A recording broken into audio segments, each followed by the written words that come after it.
La production fruitière intégrée, c'est en fait une méthode qui couvre toutes les opérations de production de pommes. Et toutes les opérations sont évaluées par le producteur dans une optique de lutte intégrée. Mon nom est Monique Audette de la ferme Verger du Lac en production pommicole à Donham, en Montérégie. J'ai étudié en horticulture fruitière aux États-Unis. J'ai travaillé pendant plusieurs années en recherche, je suis agronome. Avec mon conjoint, Luc, on a acheté cette propriété en 1995. Tous les deux, on avait le rêve d'avoir notre entreprise.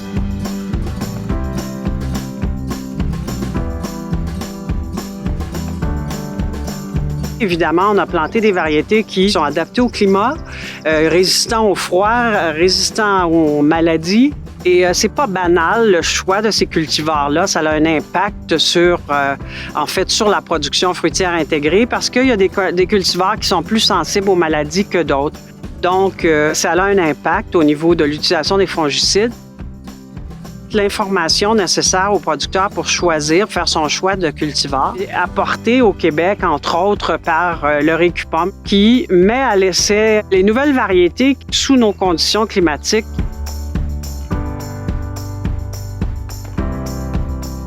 Il faut comprendre qu'on a un climat humide et pluvieux au Québec et qu'il y a plus de maladies qu'il y en aurait, par exemple, au Colorado ou en Californie.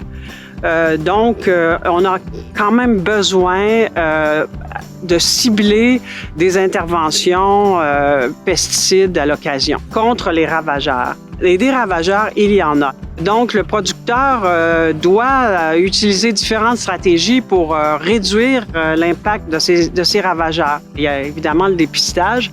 La population, par exemple, d'un insecte une année peut être importante et l'année suivante va être beaucoup moindre pour toutes sortes de raisons. C'est pour ça que le producteur doit rester vigilant et suivre les populations.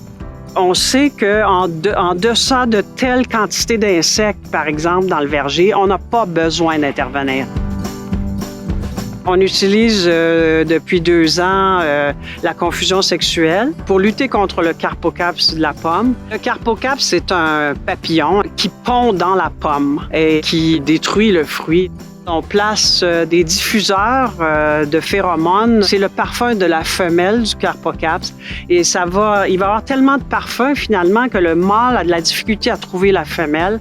Donc à ce moment-là, il n'y a pas d'accouplement et ça nous permet de réduire les dommages. Et on a eu des très bons résultats. Ça nous a permis de réduire nos interventions de produits pesticides. Le verger, pour nous, c'est notre gagne-pain, mais c'est aussi notre milieu de vie.